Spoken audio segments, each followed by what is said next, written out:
When you think of Ferrari, a few things probably come to mind immediately. Speed, luxury, Italian engineering, and let's be honest here, money. Ferrari is a brand that's always been associated with excess, prestige, and performance at the highest possible level. It's the kind of car you see roaring down a Monaco street or sitting behind velvet ropes at a car show. Not exactly something you associate with a plastic handheld from 2004. And yet here we are. Welcome back to the Worst Racing Games, the internet series where you guys suggest different racing games that you think are terrible, then I play them, review them, and rank them. So after 2 weeks of pure data design interactive PS2 shovelware slop, we finally have a different console and different developer to look at. Today we are looking at Ferrari Challenge Trofeo Pirelli for the Nintendo DS, a game that attempted to bring authentic Ferrari racing simulation to one of Nintendo's most unconventional platforms. This isn't Mario Kart, this isn't Burnout, it's not even Need for Speed. This is an attempt at a serious licensed Ferrari racing sim on a system better known for brain age and touchscreen minigames. So the question is simple.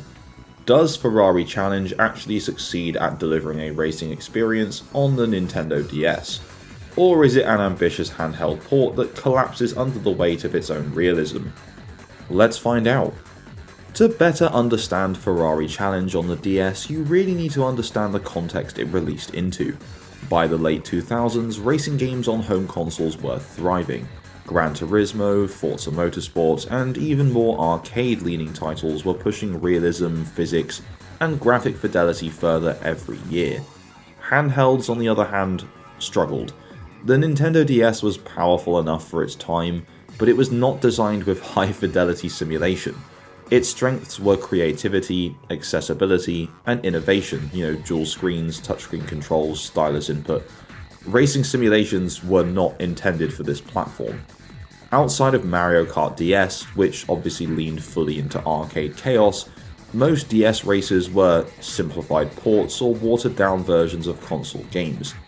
Ferrari Challenge is interesting because it doesn't try to dumb itself down, instead it takes the opposite approach. It attempts to replicate Ferrari's official Trofeo Pirelli racing series, complete with licensed cars, real tracks, and a focus on driving technique rather than spectacle. This wasn't just a Ferrari branded arcade racer slapped together for quick sales, it had Ferrari's official approval literally stamped on the box, and that sets the expectations just kind of a little bit high. So this version of Ferrari Challenge was developed by Firebrand Games and published by System 3, releasing across July and August 2008. We have looked at several Firebrand games on the channel before, as they've ported lots of racing games to the Nintendo DS, as well as developing some specifically for it. We have looked at Race Driver Create and Race, Race Driver Grid, Trackmania DS, Need for Speed Nitro, so on and so forth. They've done a lot. It's not all good, but it's not all bad, so that doesn't set the expectations too high for this game. Booting up Ferrari Challenge on the DS, the first thing I noticed was the tone. There was no flashy intro cinematic, no bombastic soundtrack, no neon menus screaming extreme illegal speed. Instead, everything kind of felt restrained, kind of professional, maybe almost sterile. Menus are clean and functional, the fonts are simple, and the presentation feels closer to a motorsport broadcast than a video game. And honestly, that kind of works. It immediately signals that this is a game that wants to be taken seriously. The title screen music is subtle, the menus load kinda quickly, and the game wastes very little time getting you behind the wheel. But once you actually start racing, the reality sets in, because Ferrari Challenge is asking a lot from a very small screen. Now before we go any further, if you're a fan of racing games or sometimes not so great racing games, then why not hit that subscribe button and tap the bell for notifications to stay up to date with my future uploads. And whilst you're at it, if you want to support this channel or series any further, then please check out my Patreon using the link in the description below. Over on my Patreon you can get access to cool goodies, such as early access to the Worst Racing Games series and your name in the credits of every single upload. And throughout January there's 30% off, which you can find in the pinned comment down below. Anyway, That's enough selling myself to you, let's get back to some Ferrari Challenge. So let's talk about the most important part of any racing game, how it feels to drive. Ferrari Challenge uses a traditional control setup, D-pad for steering, face buttons for acceleration and braking, and there's no touchscreen steering gimmick here, which is probably for the best. The handling model leans heavily towards simulation. Cars have weight, momentum matters, braking too late will absolutely punish you. As you'll probably see from the gameplay footage, I got punished a lot. Oversteer is a constant threat if you're sloppy. This is not a game where you can just mash the accelerator and bounce off walls. The corners kind of demand respect, and that's both the game's greatest strength and its biggest weakness. On a large TV or a monitor setup, judging braking distance and corner entry is like second nature. On the Nintendo DS's tiny screen, or emulated, it's a bit harder. Tracks can appear deceptively flat, turns can sneak up on you, and depth perception is somewhat limited. You often find yourself misjudging how fast you can safely take a corner, not because the physics are wrong, but because the visuals don't communicate enough information quickly. Still, when you do get it right, the satisfaction is real. Nailing a clean lap, overtaking AI opponents without too much contact in this game, feels genuinely quite rewarding. This is a game that doesn't hand you the win, you have to earn it. One of the most surprising and frankly best features of Ferrari Challenge Trofeo Pirelli is its training mode. Instead of throwing you straight into championship races, the game introduces you to a structured tutorial system focused on driving fundamentals. You're taught proper braking technique, corner entry and exit, smooth acceleration, overtaking without contact, staying within track limits, or at least that's what it's trying to teach you. Each challenge scores you based on your performance. Clean driving earns points, and mistakes deduct points. And this is important because these mechanics largely disappear once you leave the training mode. The game doesn't hold your hand during the races, there are no glowing race lines, no assist popping up mid-corner. If you didn't pay attention in training, then you're probably going to struggle. But that's what makes the training mode so effective. It feels almost like a driving school, and for a handheld racing game that's kinda rare. In many ways, the training mode to me was more engaging than the main championship itself. Chasing higher scores, refining technique, and mastering each lesson has an almost arcade-like appeal. Ironically, it's where the game feels the most alive. There's a scoring system in the training mode ranked by bronze, silver, or gold, which is based off of how high of a score you get. Don't get me wrong, it's not perfect, but we'll get to why that is a bit later with the AI. Unfortunately, not every idea Ferrari Challenge introduces is a winner. Introducing the card system. As you complete training challenges and just races, you earn collectible cards featuring Ferrari cars with various stats.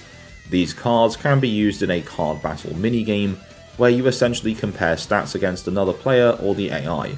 Higher stats win, lower stats lose. And that's it.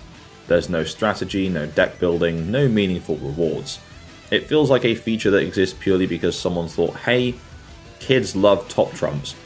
The card game doesn't enhance the racing, it doesn't unlock anything meaningful, and it doesn't really affect progression in a satisfying way. At its best, it's a novelty, but at its worst, it's a complete waste of development time that should have been spent perfecting the AI or just making the game better. This is one of those features that sounds better on paper than it actually plays. Ferrari Challenge does at least deliver when it comes to track variety. There's a respectable selection of real-world circuits and layouts, each with its own character. Some tracks are tight and technical, others favour high-speed straights, and some demand perfect braking zones. You've got tracks like Monza, Spa, Silverstone. Obviously not all of them have the names of the tracks that they actually are, most likely due to licensing, but they are here. And there was something, to me, weirdly interesting about seeing tracks like Spa or Monza on a Nintendo DS. As someone who spent so much time on the F1 games on PC, this just felt a bit weird, but in a cool way. That said, the repetition does set in faster than you'd expect. Why? Because every race uses essentially identical cars. There's no tuning, no tyre compounds, no engine upgrades. You're racing opponents with the same performance ceiling as you, just painted differently. While this ensures fairness, it also strips away long-term depth.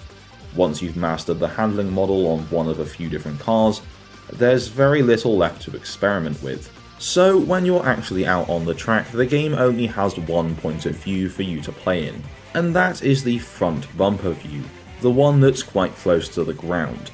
Now, this does give a good sense of speed, but it would have been nice to have a few different points of view, or at least a third-person point of view, because at the end of the day, this is still a DS game. However, there is a pretty good replay system in place that allows you to view your full race once you've completed it, and it tries to emulate being a TV camera, so it jumps between different points of view from the side, from the back, from your bumper view. It's quite cool. It's a bit janky and car models glitch about in this, and there was actually one replay where the game just broke and my car just stopped driving and turned into a wall, which for the record is not what happened in the actual race, but it's pretty cool that there is a replay system at all here.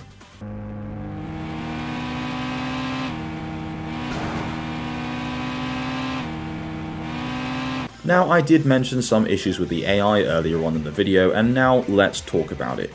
The problem with the AI is that, well, it's a mix of the collision detection and just over-aggression.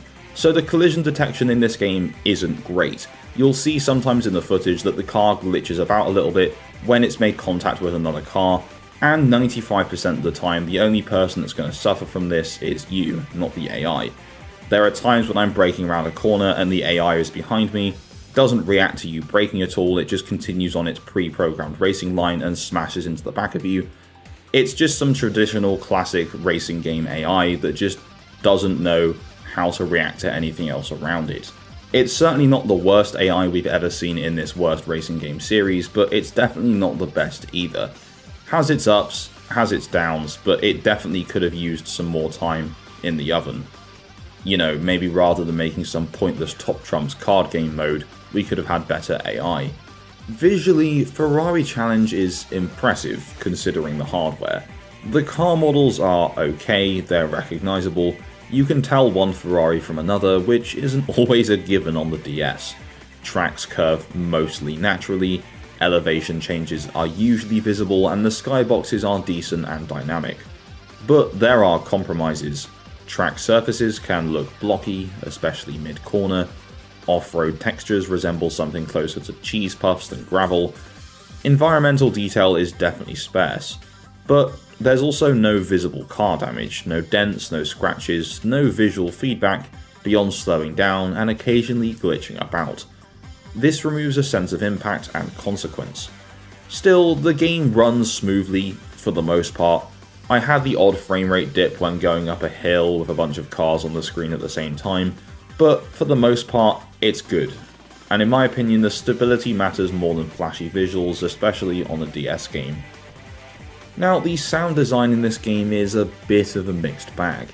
Engine noises are surprisingly convincing for DS hardware, each car has a distinct tone, and rev changes are communicated somewhat clearly.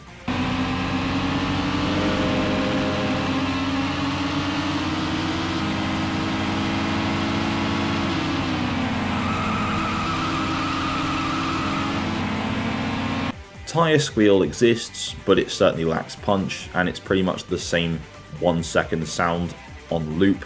Crashes feel muted, as I've mentioned, but the music is minimal and unobtrusive, which suits the simulation vibe, but certainly doesn't leave any lasting impression. So overall the audio does its job, but it never really elevates the experience. So Ferrari Challenge is not an easy game. Mistakes are punished, consistency is rewarded, and the AI opponents, although quite irritating, are still competent. But once you finish the championship and unlock everything, the replay value drops off sharply, like off a cliff. Without customization, online competition, or, deep progression systems, there's little reason to keep coming back unless you genuinely love the driving. So how does Ferrari Challenge on the DS hold up in terms of its critical response? Well, on Metacritic, the game holds a score of 65 out of 100, putting it in the mixed or average zone, with high reviews as high as 80 out of 100 and lows of 58 out of 100. So nothing super jarring, but nothing particularly good either. Critics praised the game's visuals, but also criticised the lack of content, options, and damage. Now, unfortunately, this version of Ferrari Challenge did not sell well at all, with the game roughly estimated to have sold about 40,000 copies, which is not very good. Interestingly, the Wii version of this game would go on to sell 500,000 copies, which to me is actually kinda crazy.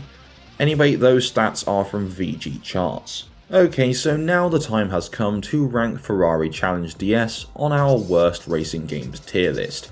Now I had to sit and think about this one for a while because there were parts of this game that I really enjoyed. Once I was up ahead of the AI and just flying around the tracks by myself, it was very entertaining, but getting past those AI and dealing with the buggy collision detection is quite frustrating, which stops me from putting it right in the top category. So for me, I think Ferrari Challenge on the DS is going to go in the meh category, just one down from the actually not that bad, because with a few tweaks, this game could have been really good. To me, this is a fascinating game. It's ambitious, it's technically impressive, and it's quite niche. It doesn't chase mass appeal, it doesn't simplify its systems, and it doesn't compromise its identity. But those same strengths also limit it. The small screen struggles to communicate speed and depth, the lack of customization certainly hurts the long-term engagement, the card system feels completely pointless, and the absence of online play is a bit disappointing. This isn't a must-own DS title, but for fans of racing, and especially Ferrari fans, it's worth experiencing at least once. It's not a great game, but it is a respectable one, and sometimes that can be enough. So that takes us to the end of our look at Ferrari Challenge Trofeo Pirelli for the Nintendo DS. What do you guys think of this game? Have you played it? Are you going to play it now you've watched this video? Share your thoughts on it in the comments down below. And as always, if you have a suggestion you want to see added to my worst racing games wheel, pop that down below as well. If you enjoyed this video, please don't forget to leave a like, and if you haven't done so already, subscribe and tap that bell for notifications to stay up to date with my future uploads. A massive shout out to my Patreon subscribers for the continued support, and all I really have left to say is thanks and bye bye.